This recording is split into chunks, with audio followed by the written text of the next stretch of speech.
इसको एक ऐसे भी समझ सकते हैं कि सपोज मेरे पास ये ए गिवन था,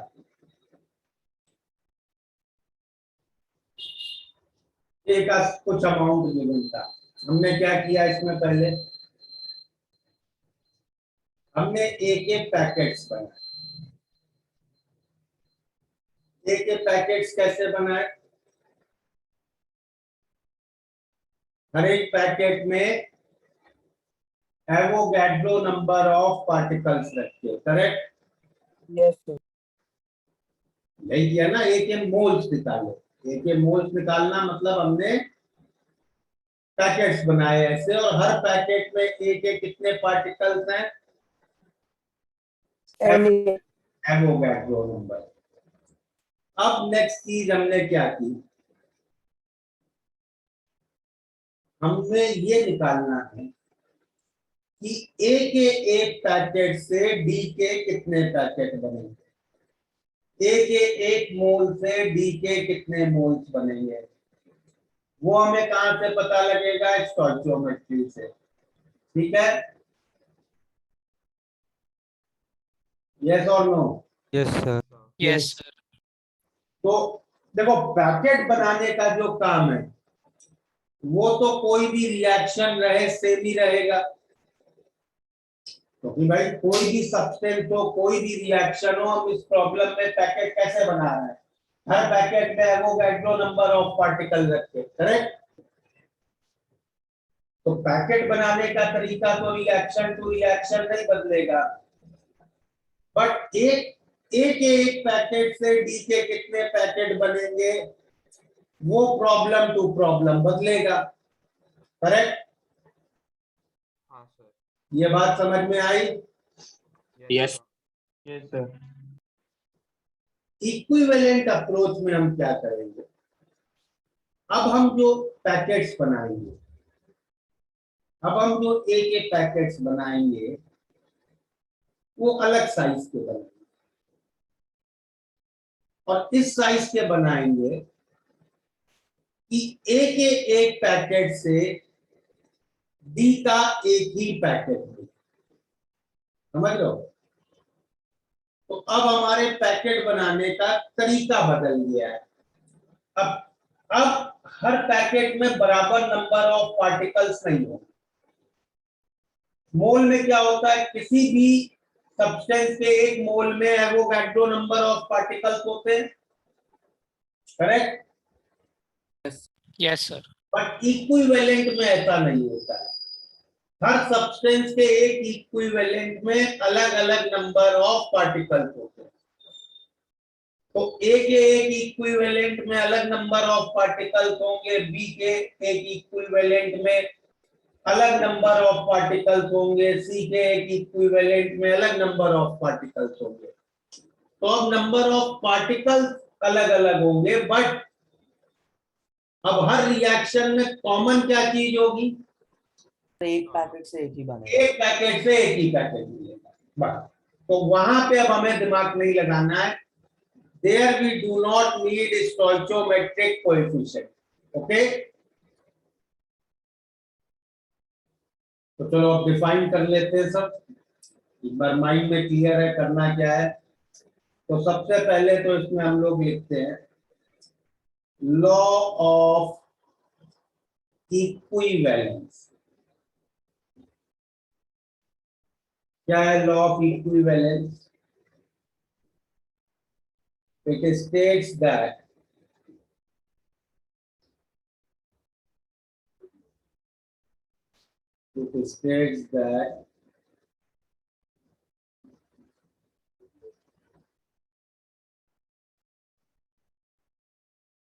in any chemical reaction,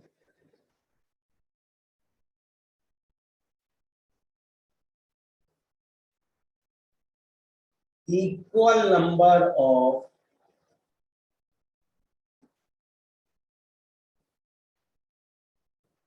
equivalents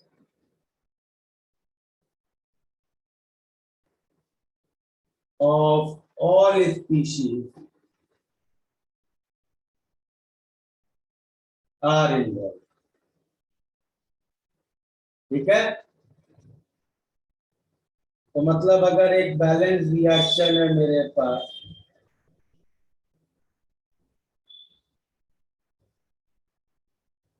तो इस रिएक्शन में ABCD के मोल्स का क्या रेशियो होगा?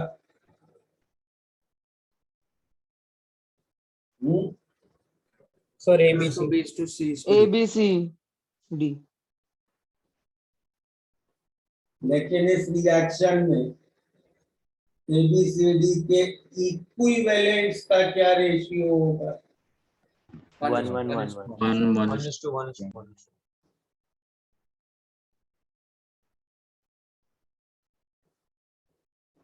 ठीक है, सर इक्विवेलेंस वाला पॉइंट नहीं समझा मैं. लॉ ऑफ इक्विवेलेंस क्या लिखा है उधर? Okay sir, got it sir.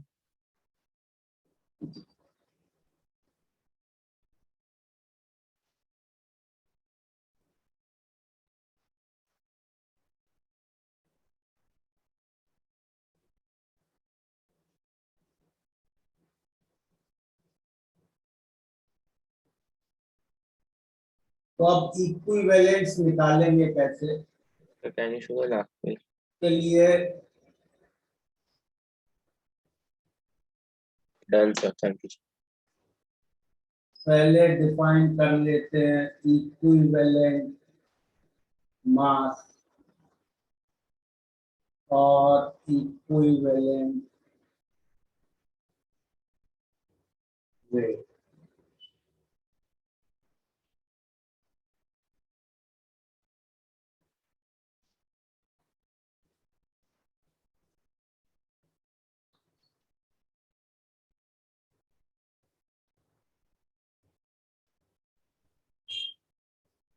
कैसे डिफाइन करते हैं?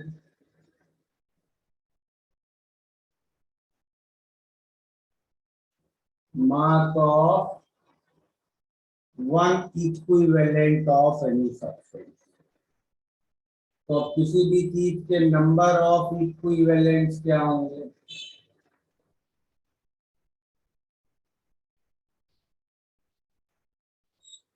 will be its given mass divided by its equivalent weight.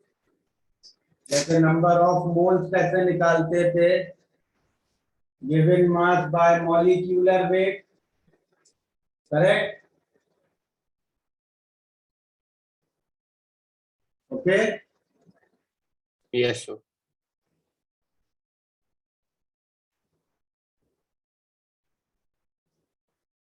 हो गया, नोट कर लिया?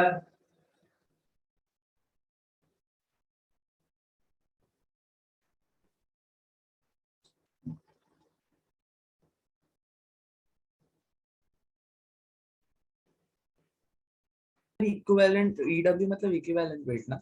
हाँ.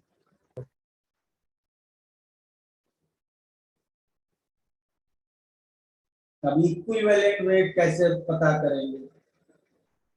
तो पहली एलिमेंट्स के लिए डेफिनेशन लिखते हैं.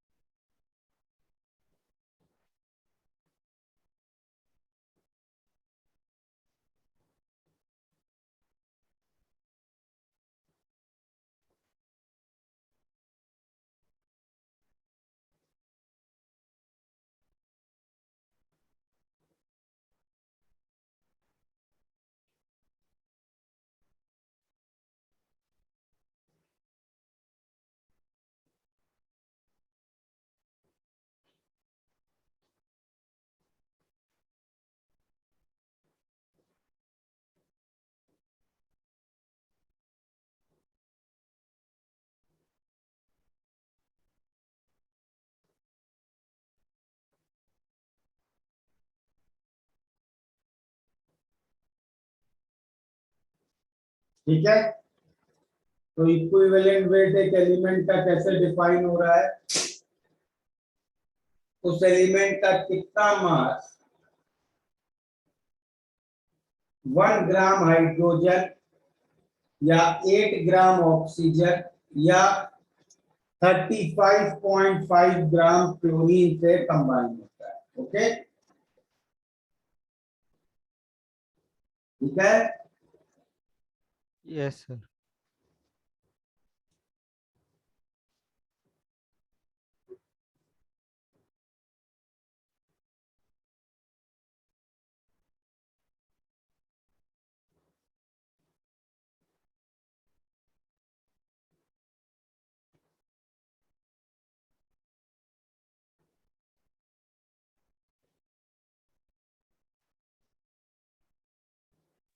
फिर मैं प्रीवियस पेज दिखा सकता हूँ? Previous page.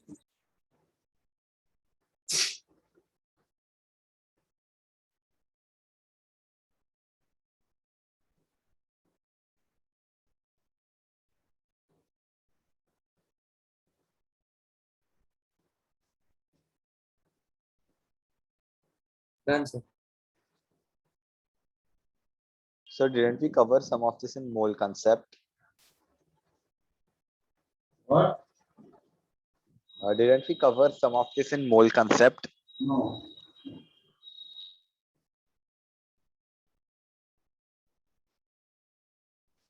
तो इक्विवेलेंट वेट क्या हो गया किसी भी सब्सटेंस का? बेटर वे में बोल सकते हैं एटॉमिक वेट बाय वैलेंसी, और atomic weight by magnitude of oxidation number. तो like for example FeO compound है, उसमें आयरन की ऑक्सीडेशन स्टेट +2 है, तो what will be equivalent weight of iron? 56/2। Fe2O3 है, equivalent weight of iron will be 56/3. Fe3O4 है, equivalent weight of iron will be 56/8/3. So what we can see, इस same element का अलग अलग compound में equivalent weight अलग अलग हो सकता है, करेक्ट? ओके, चलो नोट कर लो।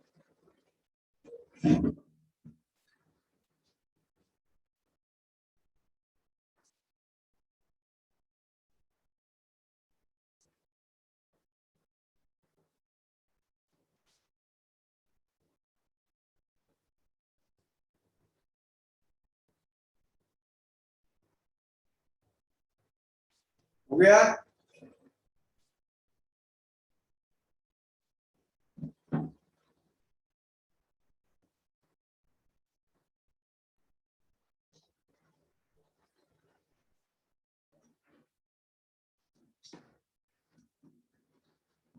चलो देखो इसको हम लोग प्रॉब्लम्स में कैसे अप्लाई करते हैं। होम असाइनमेंट 2 ओपन करो जरा सब लोग।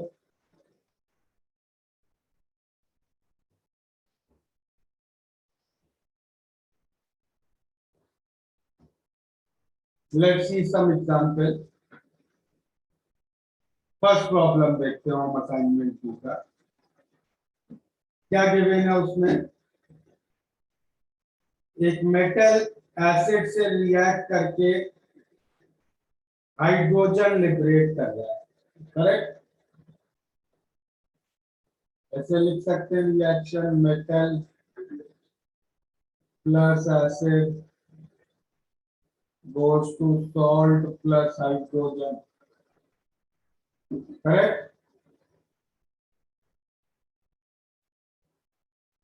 Now मेटल का मास कितना दिया है? 0.1 ग्राम, और हाइड्रोजन का वॉल्यूम 34.2 ml, सही है?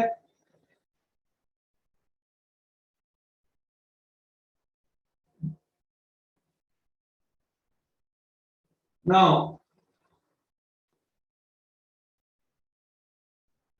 मेटल और हाइड्रोजन के इक्विवेलेंस बराबर होंगे? Yes. Yes, sir.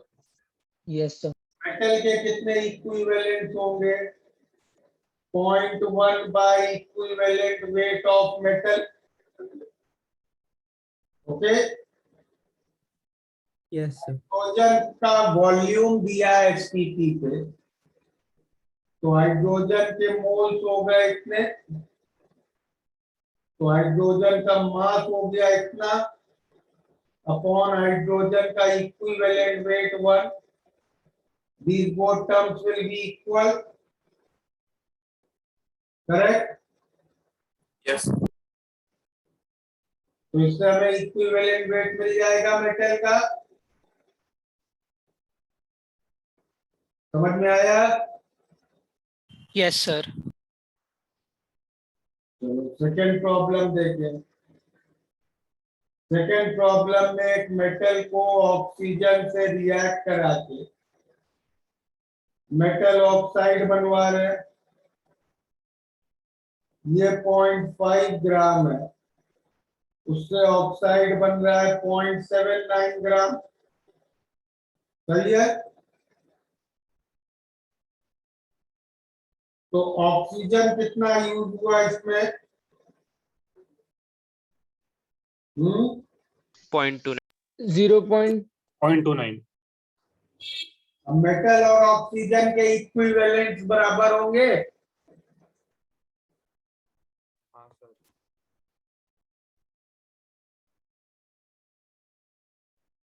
निकाल लेंगे इक्विवेलेंट वेट मेटल का.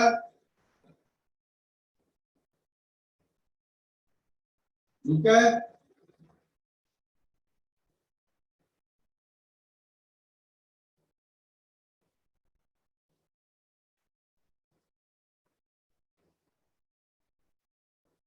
समझ में आया? Yes, sir. Yes, sir.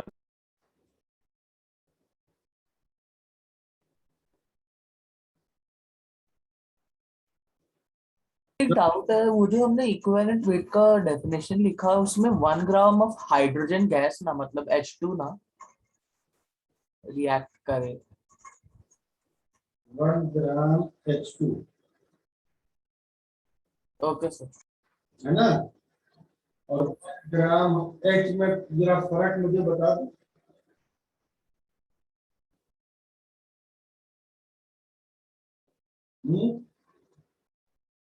दोनों के हाइड्रोजन नंबर अलग है. दोनों में हाइड्रोजन का नंबर अलग अलग. ये आज हम लोग काइनेटिक साइनिक करने के बाद ये बोल रहे हैं 1 ग्राम H2 और 1 ग्राम H में हाइड्रोजन का नंबर अलग अलग है ना. Sorry sir, sorry sir.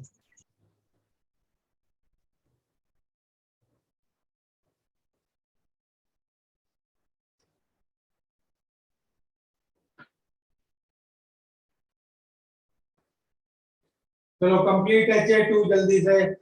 बहुत सिंपल प्रॉब्लम्स हैं, सब वन लाइन प्रॉब्लम. क्योंकि सर, अब लास्ट पे दिखाओगे सर, एक सेकंड.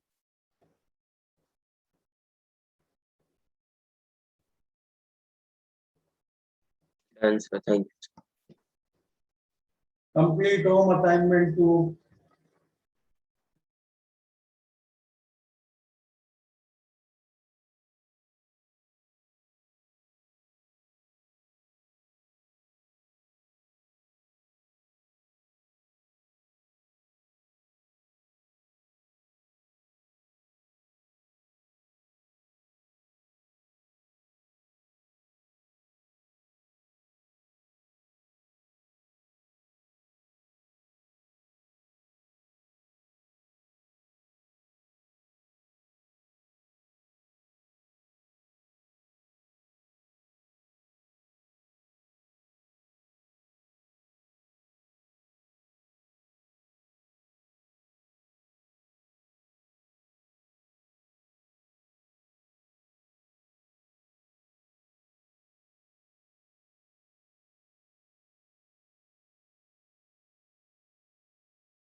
हो गए कंप्लीट? So please थोड़ा और time देंगे. थोड़ा और टाइम. Sir, 5 minutes, sir.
चलो कौन सा डिस्कस करना है?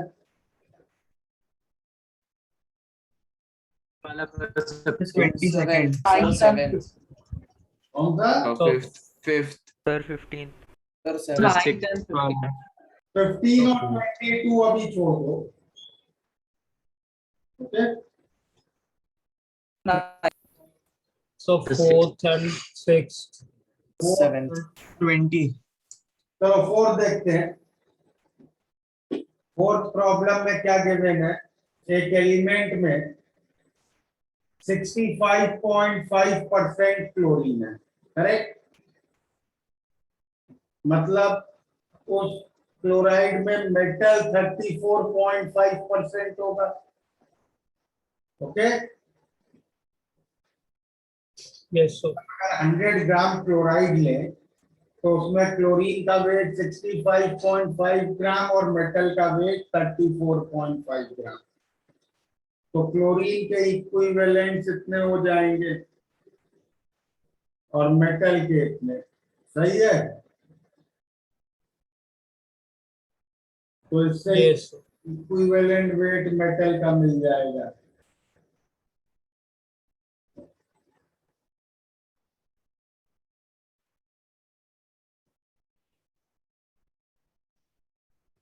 अब प्रॉब्लम में आगे उस क्लोराइड के बारे में गैसियस स्टेट की कुछ इंफॉर्मेशन दी है, करेक्ट? क्या इंफॉर्मेशन दी है? कि 100 ml वेपर का मास दिया है। अब 100 ml एसपीपी पे मोल्स कितने हो गए? इतने। This will be mass upon molecular weight, correct? yes so molecular weight हमें मिल गया। अब किसी भी क्लोराइड का फॉर्मूला ऐसा होगा MClX, where X is the valency of metal M, ठीक है? yes so तो इसका मॉलिक्यूलर वेट कैसे लिखोगे? Atomic weight of M plus 35.5x और M का एटॉमिक वेट क्या लिख सकते हो? उसका इक्विवेलेंट वेट मालूम है? Atomic weight will be equivalent weight into valency, correct? Yes, sir. yes so And balance, yes.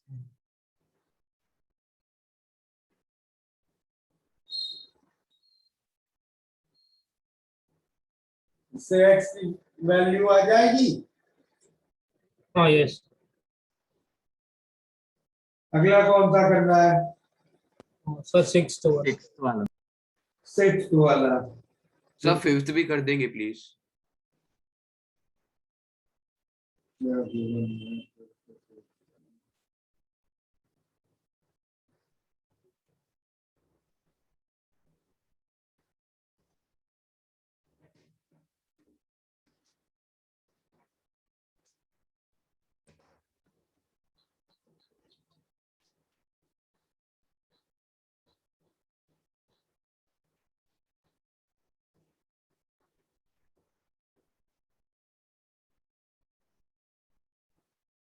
इसमें क्या दिक्कत है? मेटल का इक्विवेलेंट वेट दिया है 4.5 और मॉलिक्यूलर वेट उसके क्लोराइड का दिया है 80। बिल्कुल सेम ही तो हो गया। इक्विवेलेंट वेट मेटल का दिया है 4.5, will be atomic weight of metal by valency, let's say X। Formula होगा MClX, उसका मोलर मास 80 है, will be atomic weight of M plus, ठीक है, X2 आ गया। Okay, Okay, sir.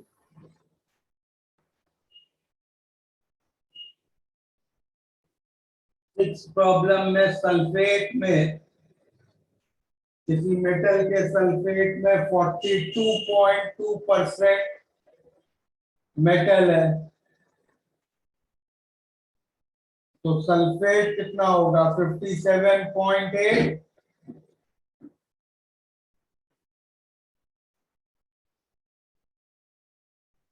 दोनों के इक्विवेलेंट इक्वेट कर दो। ओके,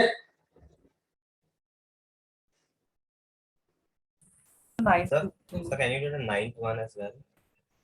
नाइन्थ में बेटा atomic weight will be a integral multiple of equivalent weight. Yes, sir, but how do you calculate the valency of it? That's what it. तो तुम्हें approximate atomic weight दिया है 29, Yes, sir. तो 8.9 का क्या integral multiple 29 से closest होगा? Okay, 26.7. Okay, so that's the only way to do it, or is there a? Yes, that Okay, okay, sir.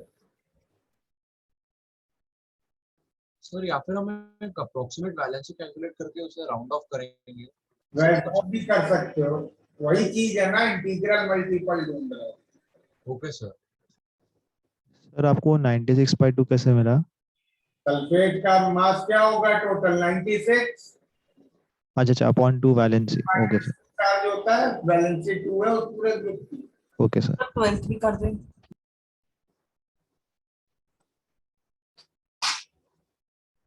Metal का the weight of metal of equivalent weight 12, which will give 4.475 gram of chloride. तो 0.475 ग्राम chloride बनाना है। उसमें metal का wait x मान लो, तो chlorine का wait कितना हो गया, दोनों के इक्विवेलेंट बराबर है, इससे x निकाल लो। ठीक है, क्लोरीन तो एक कंपाउंड में दिया है ना, तो उस कंपाउंड का टोटल इक्विवेलेंट सेम होगा ना कि क्लोरीन का सिंबल। यहाँ पे ऑक्सीजन को और मेटल को इक्वल किया था। Yes sir. अच्छा सर, सॉरी समझ।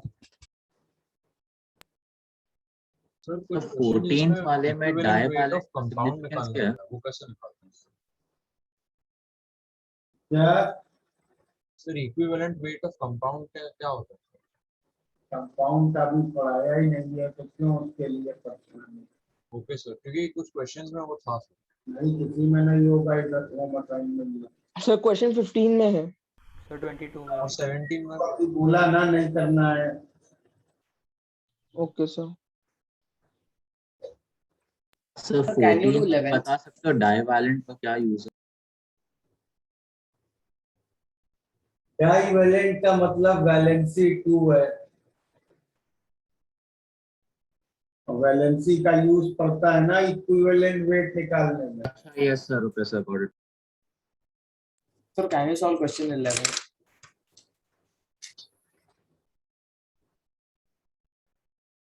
दो चीजों के इक्विवेलेंट बराबर होते हैं, ये क्वेश्चन हो गई। Okay sir.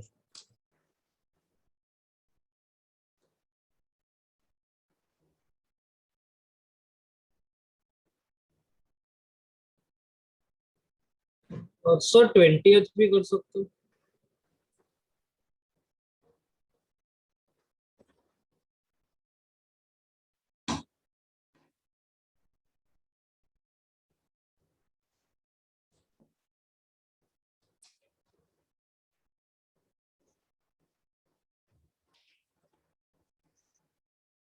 क्या बोलती है?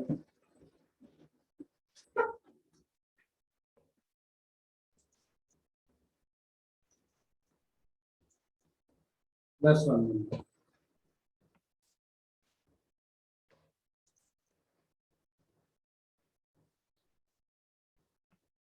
3 gram oxide is converted to 5 gram chloride.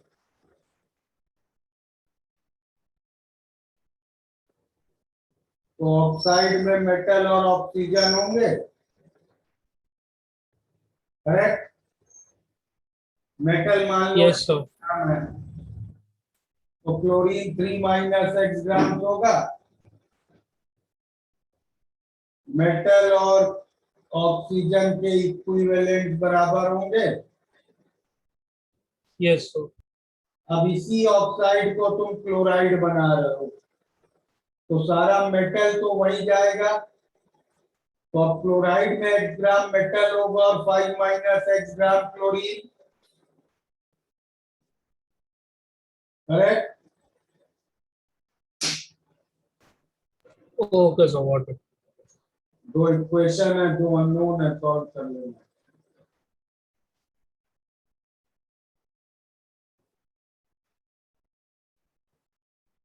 Sir यहाँ पे डायरेक्टली नहीं बोल सकते कि मेटल का मास 2 ग्राम होगा, क्योंकि वो कैसे बोल सकते हो मेटल का मास 2 ग्राम होगा? अच्छा सॉरी सर, सॉरी।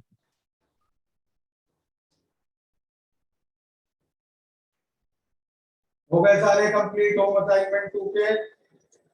बस एक छोटा सा डाउट है सर, वो जो हमने इक्विवेलेंट वेट्स लिखे हैं उसमें सर वो हम एक सिंगल मतलब जैसे क्लोरीन या ऑक्सीजन एटम से देख रहे हैं कि कोई कंपाउंड से देख रहे हो, वो नहीं समझ आ रहा। यार क्या फर्क पड़ रहा है? I am not understanding your point. 8 gram oxygen is one equivalent of oxygen। अब जब मास के यूनिट में आ गए तो चाहिए O2 से आ रहा हो, O से आ रहा हो, O3 से आ रहा हो, नंबर ऑफ एटम सेम आएंगे। अच्छा सर सॉरी, समझ गया सर, समझ गया।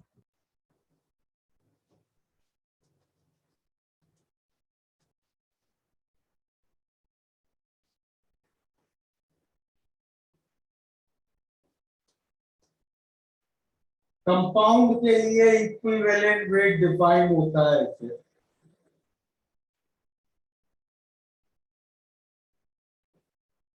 उसका molecular weight upon n factor, ठीक है? एन फैक्टर क्या होता है?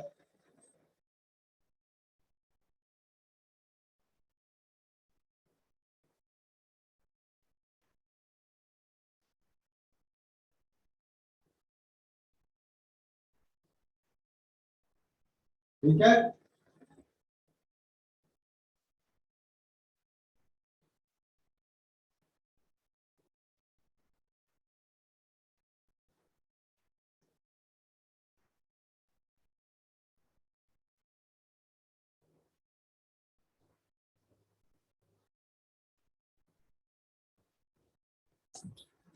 तो जैसे एलिमेंट का इक्विवेलेंट वेट इस पे डिपेंड करता है कि वो एलिमेंट किस कंपाउंड में प्रेजेंट है, वैसे ही एक कंपाउंड का इक्विवेलेंट वेट इस फैक्टर पे डिपेंड करता है कि वो किस रिएक्शन में पार्टिसिपेट कर रहा है, करेक्ट? तो हम लोग सारे रिएक्शन को ब्रॉडली दो कैटेगरी में डिवाइड कर सकते हैं, एसिड बेस रिएक्शन या रिडॉक्स रिएक्शन। तो अगर वो कंपाउंड एक रिडॉक्स रिएक्शन में पार्टिसिपेट कर रहा है तो उसका एन फैक्टर होता है mod of delta OH, okay? मतलब magnitude of change in oxidation number per molecule. और अगर वो एसिड बेस रिएक्शन में पार्टिसिपेट कर रहा है तो एन फैक्टर होता है कि उसके एक मॉलिक्यूल से कितने H+ या OH- रिप्लेस हो रहे हैं, ओके? जैसे फॉर एग्जाम्पल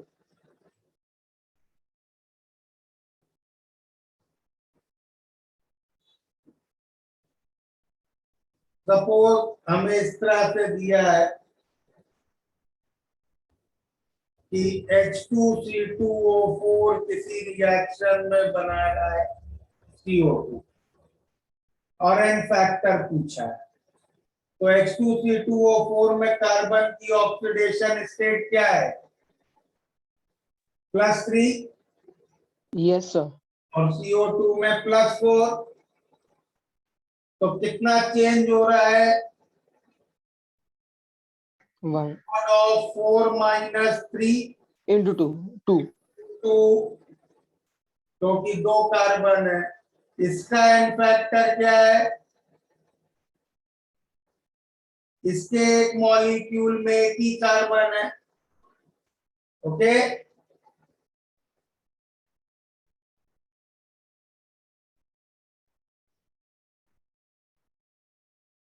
समझ में आया?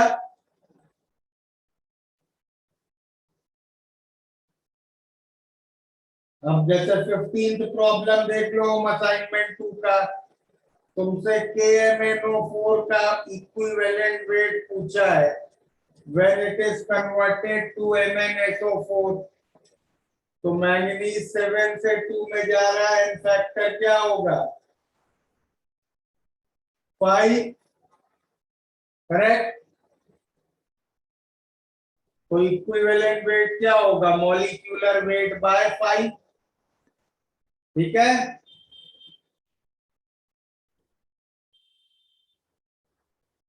ये समझ में आया? Yes, sir. सर ऐसा केस है कि एक कंपाउंड में लाइक 2 एलिमेंट्स का ऑक्सीडेशन नंबर चेंज हो रहा है। वो भी कैलकुलेट करेंगे अभी। ओके। और अगर वो एसिड बेस रिएक्शन में पार्टिसिपेट कर रहा है कंपाउंड, तो सपोज मान लो ये रिएक्शन दिया है,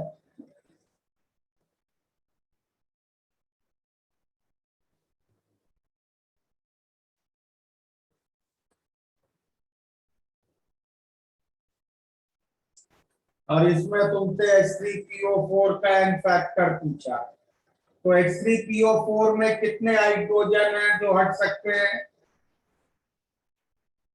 2 सर। तीन। नहीं 3 3 सर। 3 है, लेकिन इस रिएक्शन में कितने रिप्लेस हो रहे हैं? 2। 2। तो एन फैक्टर क्या हो जाएगा? 2। ओके, सर एक बार रिपीट करेंगे, मैं समझा नहीं। अरे 3 हाइड्रोजन है जो रिप्लेस हो सकते हैं, लेकिन इस प्रॉब्लम में 2 ही हो रहे हैं ना, एक तो बचा रहेगा। Okay okay okay sir, okay sir, understood. अब इसी तरह बुकलेट Ha2 का जो 22 है, उसमें रिएक्शन क्या दिया है? उसमें तीनों रिप्लेस हो रहे हैं, करेक्ट। तो उस रिएक्शन में एन फैक्टर क्या होगा? 3। क्लियर?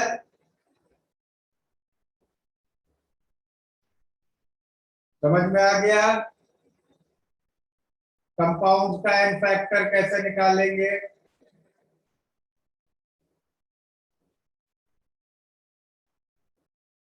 सर सर आप एक सेकंड प्रीवियस पेज दिखा सकते हैं? इधर NaOH का एन फैक्टर दोनों में 1 होगा क्या?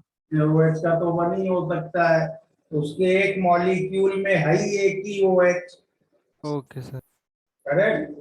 तो वो अगर एसिड बेस रिएक्शन में पार्टिसिपेट करेगा तो पर मॉलिक्यूल एक OH से ज्यादा वो दे ही नहीं सकता है। Yes sir. सर अब इसके इसका भी लिए एक बार previous page हाँ दिख- सर। सर एक डाउट है सर, सर नेक्स्ट पेज पे डाउट है। हाँ सर, यहाँ पे सर आपने H2CO2 C2O4 का एन फैक्टर कैलकुलेशन में 2 क्यों मल्टीप्लाई किया है? क्योंकि उसके एक मॉलिक्यूल में 2 कार्बन है। क्या होता है?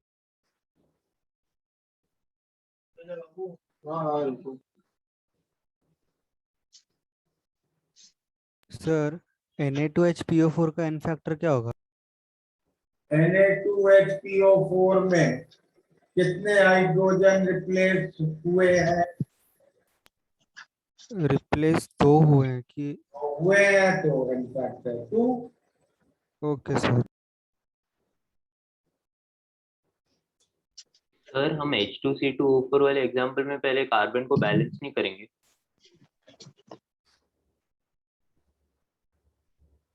अगर बैलेंस कर लिया तो इस अप्रोच का कोई मतलब ही नहीं है। इक्विवेलेंट अप्रोच हम लोग सीख क्यों रहे हैं? बैलेंसिंग अवॉइड कर। बैलेंसिंग अवॉइड करने के लिए। अगर बैलेंसिंग ही करनी है तो मोल अप्रोच ही अच्छा है। Okay sir.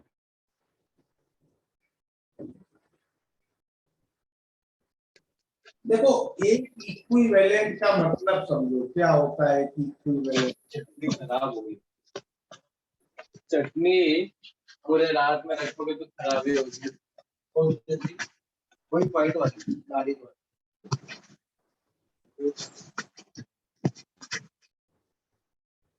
तो एक इक्विवेलेंट का मतलब क्या होता है? एक इक्विवेलेंट का मतलब ये है कि उतना सब्सटेंस जो एक मोल इलेक्ट्रॉन के इक्विवेलेंट रिएक्शन करता है, समझ रहे हो?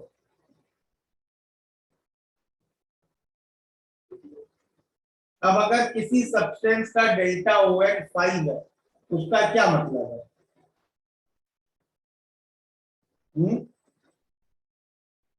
अगर किसी कंपाउंड या मॉलिक्यूल का डेल्टा ON 5 है, उसका मतलब क्या है? वो रिएक्शन में 5 मोल इलेक्ट्रॉन यूज करता है again। वो उसका एक मॉलिक्यूल 5 इलेक्ट्रॉन प्रोड्यूस करता है, करेक्ट? उसके एक मोल पे हमें 5 मोल इलेक्ट्रॉन मिलते हैं, तो एक मोल इलेक्ट्रॉन उसके 1/5 मोल से मिलेंगे, करेक्ट? तो उसका एक इक्विवेलेंट उसका 1/5 मोल हो गया। समझ में आया? एलिमेंट, कंपाउंड, सबकी डेफिनेशन यहीं से आई है। ये बेसिक कंसेप्ट है। ये सर अभी ये रिपीट कर सकते अपने क्या लिखा? भाई एक बात बताओ, ऑक्सीजन एलिमेंट लो, ऑक्सीजन कौन सा आयन बनाता है? जनरल आयन इसका ऑक्साइड आयन है। यस। मतलब अगर मैं एक मोल ऑक्सीजन लूं, ये ऑक्सीजन को ऑक्साइड बनाने के लिए कितने इलेक्ट्रॉन लगेंगे? 2 इलेक्ट्रॉन। तो एक मोल ऑक्सीजन 2 मोल इलेक्ट्रॉन से रिएक्ट करता है। Yes sir. तो एक मोल इलेक्ट्रॉन के लिए कितने मोल ऑक्सीजन एटम चाहिए होंगे? 1/2। Half mole. यस सर, इसलिए 8 ग्राम। या 8 ग्राम। अच्छा ओके सर, गॉट इट। तो हम हर सब्सटेंस का उतना लेंगे एक इक्विवेलेंट जो एक मोल इलेक्ट्रॉन के बराबर का रिएक्शन कराता है, ठीक है? चले आगे।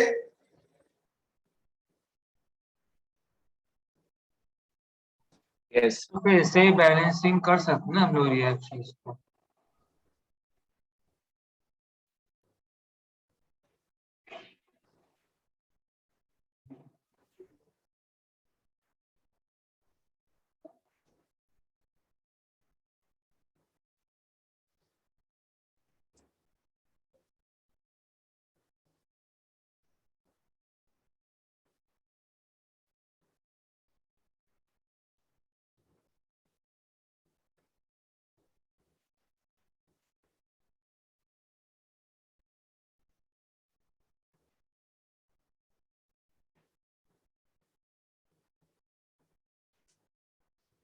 redox reactions की end factor calculation. So I will take several cases to make you clear this fact. मान लो एक ये रिएक्शन दिया है इस टाइप से, A2B3 एक कंपाउंड है जिसमें A की ऑक्सीडेशन स्टेट +3 है, B की -2 है, और ये किसी रिएक्शन में पार्टिसिपेट करता है और प्रोडक्ट्स बनते हैं AO3 और H2B। एन फैक्टर तुम्हें निकालना है A2B3। कैसे निकालोगे बताओ? अब प्रोडक्ट साइड में A की ऑक्सीडेशन स्टेट +6 है और B की -2। ओके, तो इस प्रॉब्लम में क्या हो रहा है? जो कंपाउंड है उसका एक एलिमेंट ऑक्सीडाइज हो रहा है। क्या होगा इन फैक्टर यहाँ? ए की फाइनल ऑक्सीडेशन स्टेट 6, इनिशियल 3 2 और A2B3 के एक मॉलिक्यूल में 2 है। क्लियर? समझ में आया ये एन फैक्टर? Yes Yes. तो ऐसे ही अगर एक सब्सटेंस केवल रिड्यूस हो रहा, सॉरी एक एलिमेंट केवल रिड्यूस हो रहा होता तो भी ऐसे ही निकाल देते। ओके, हाँ सर। ठीक है। Yes sir.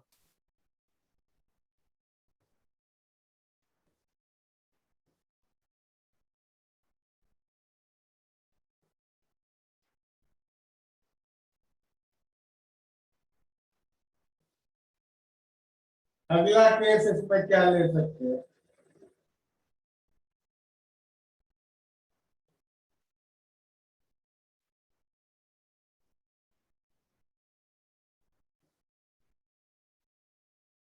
मान लो ये हुआ। अब क्या हुआ इस केस में? सर दोनों का change दोनों हुआ। ऑक्सीडाइज। दो एलिमेंट ऑक्सीडाइज हो गए। कैसे निकालेंगे एन फैक्टर A2B3 का?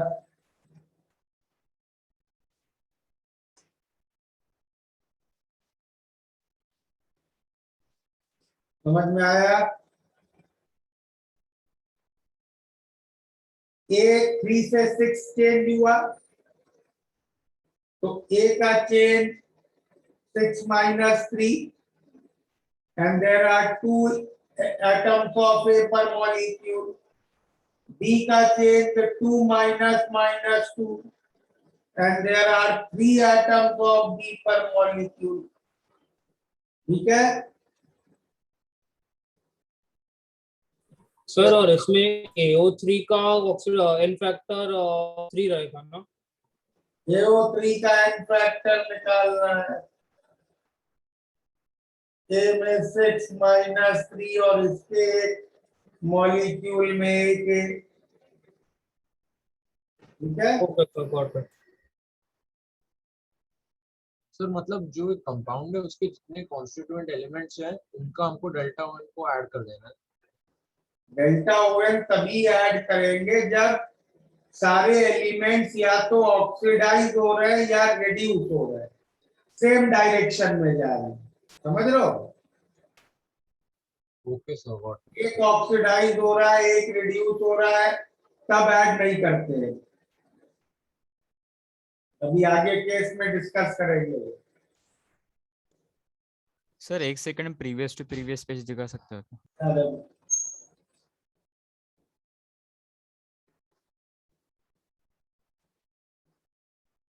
Done sir.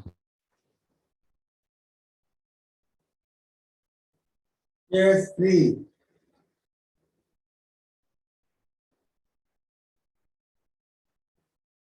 मान लो ऐसी सिचुएशन,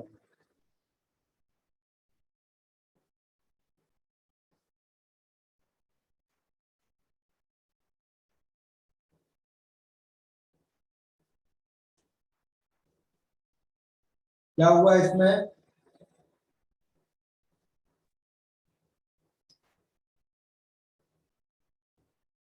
कैसा रिएक्शन है ये?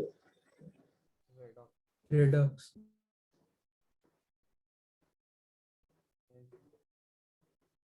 Can anybody tell me? Disproportionate. ये डिस्प्रपोर्शनेशन आ गया। Same element is getting oxidized as well as reduced. Correct? ये ही ऑक्सीडाइज हो रहा है, ये ही रिड्यूस हो रहा है। Correct? Yes sir.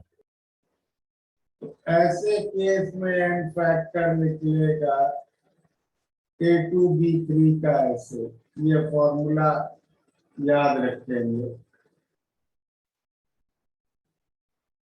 1/NFO + 1/NFR का इनवर्स। यहाँ NFO क्या है, NF ऑक्सीडेशन। तो अगर ए का केवल ऑक्सीडेशन हो रहा होता तो एन फैक्टर कितना होता? NFO 6. और अगर केवल रिडक्शन हो रहा होता तो कितना होता? 2. तो ये हो गया एन फैक्टर। ठीक है, इसका डेरिवेशन भी वो इलेक्ट्रॉन अप्रोच से ही आया होगा ना, मतलब बेसिक। यस, कर लिया नोट? तो मतलब एन फैक्टर फ्रैक्शनल भी हो सकता है। हाँ, एन फैक्टर बिल्कुल फ्रैक्शनल हो सकता है।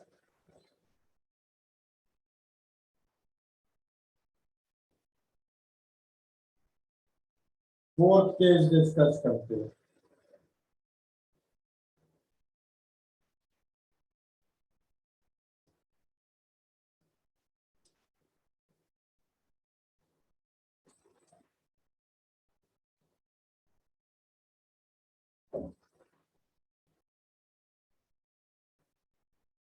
इसमें क्या हुआ?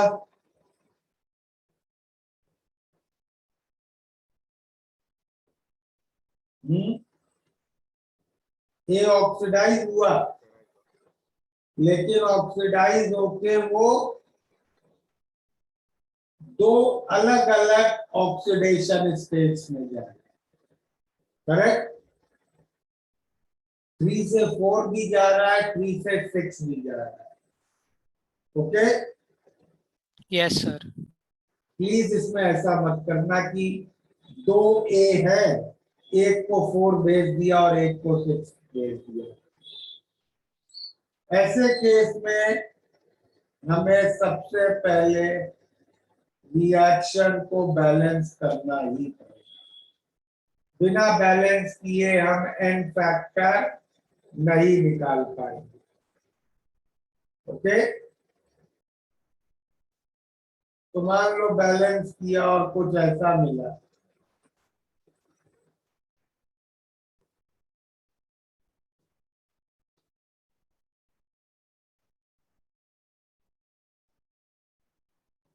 तो अब अगर एन फैक्टर निकालना है ATBC का,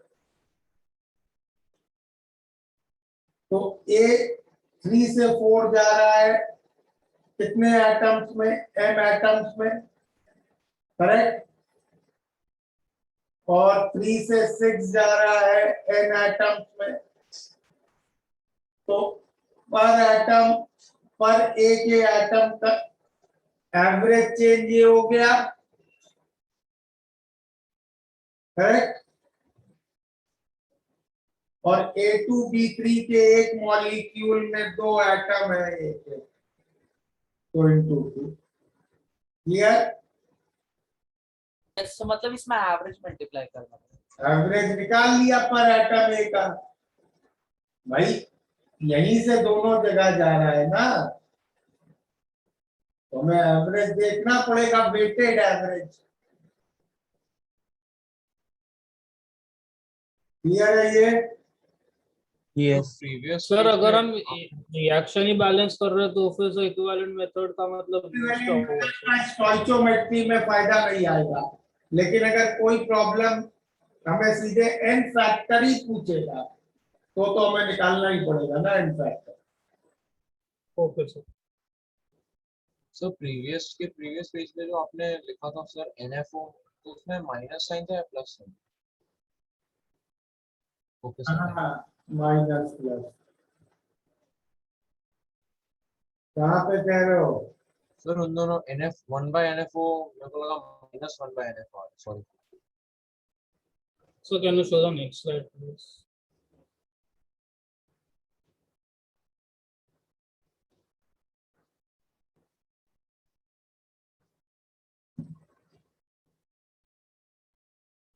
और इसी तरह अगर ए ऑक्सीडाइज भी हो रहा है और स्पेक्टेटर भी है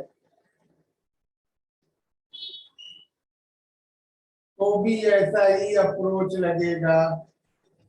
पहले बैलेंस करेंगे,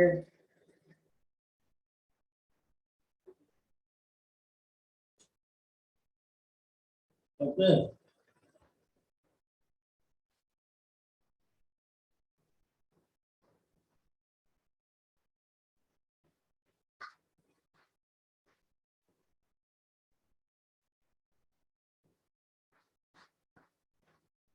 तो अब एन फैक्टर हो जाएगा A2B3 का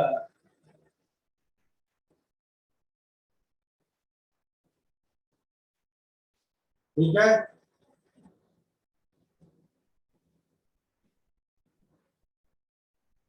ओके ये आपने क्या किया यार? भाई बैलेंस किया। यस एन एटम्स का चेंज 3 से 6 हो रहा है और अच्छा ओके atoms में चेंज 0 है। ओके यस तो पर एटम एवरेज कितना हुआ total change by total atoms of A.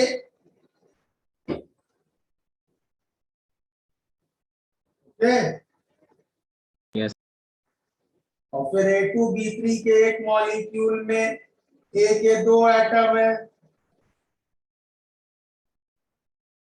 Right. Yes factor A2B3 का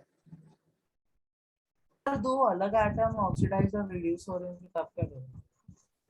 या टाइम दो के करने का। अच्छा sorry. Have I finished all the cases?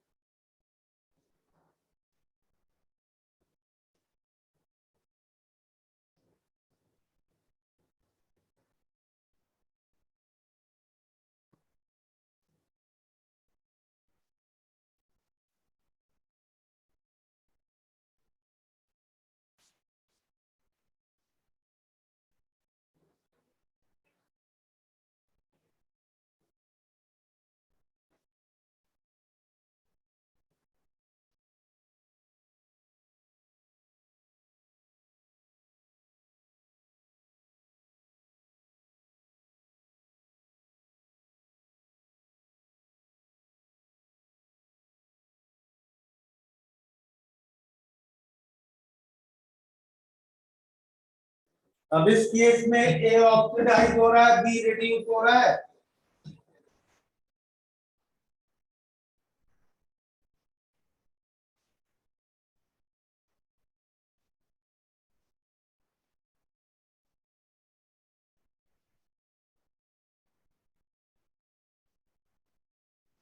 तो इसमें चाहे तो ऑक्सीडेशन से दे दो चाहे रिडक्शन से।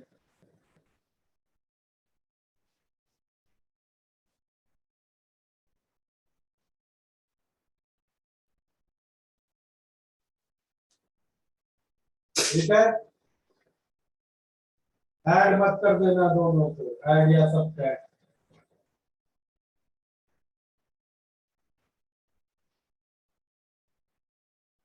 सर ये NFO और NFR सेम क्यों आ रहा है सर? क्योंकि और किसी का चेंज हो ही नहीं रहा है ऑक्सीडेशन नंबर। तो ऑक्सीडेशन और रिडक्शन का डेल्टा हुए तो बैलेंस होगा ही ना। यस सर गॉट इट मतलब उनका मॉड्यूलस सेम।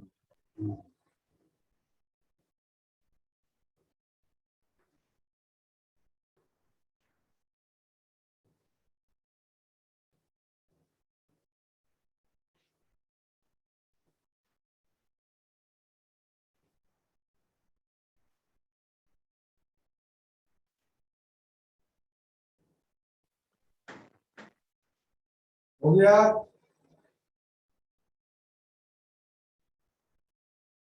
यस सर चलो tomorrow we will do problems on the n factor calculation. Sir मेरे को काइनेटिक्स का डाउट था अभी पूछ लूं? डाउट में पूछना ना बेटा डाउट होगा नेक्स्ट वीक तक। नहीं सर मतलब कॉन्सेप्चुअल डाउट है क्योंकि ये भी PWT है ना। बोलो। Sir molecularity is sum of stoichiometric coefficient of reactants. हाँ तो सर अगर कोई सॉलिड रिएक्टेंट है तो क्या हम उसका भी कंसिडर करेंगे बिकॉज वो कोलाइड तो नहीं हो रहा है। का कंसीडर करेंगे। सॉलिड रिएक्टेंट है तो वो रिएक्शन एलिमेंट्री हो नहीं पाएगा। Okay Molecular is only defined for elementary reaction. Solid reactant के साथ reaction elementary होगा नहीं.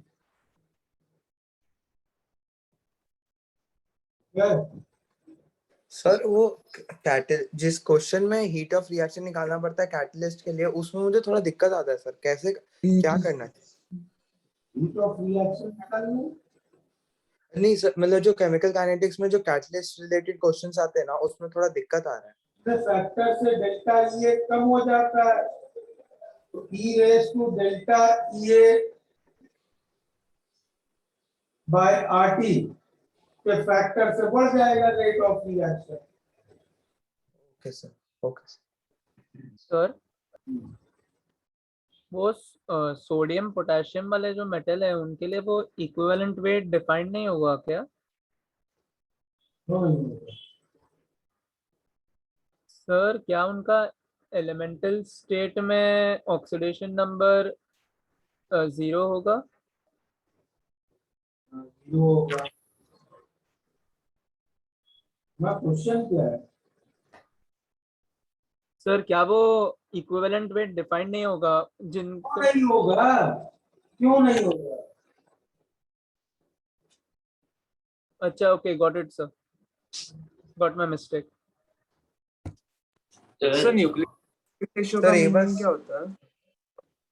हाँ? सर न्यूक्लियोटिक रेशियो का मीनिंग क्या होता है?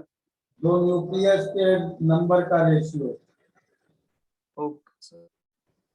सर एक क्वेश्चन मतलब which of the following is not correct पूछा था, और उसमें एक स्टेटमेंट था कि molecularity of a reaction is the molecularity of the slowest step. तो ये करेक्ट होगा क्या? नहीं. Okay sir. सर एक बार केस 1 दिखा दीजिए ना प्लीज, स्क्रीनशॉट.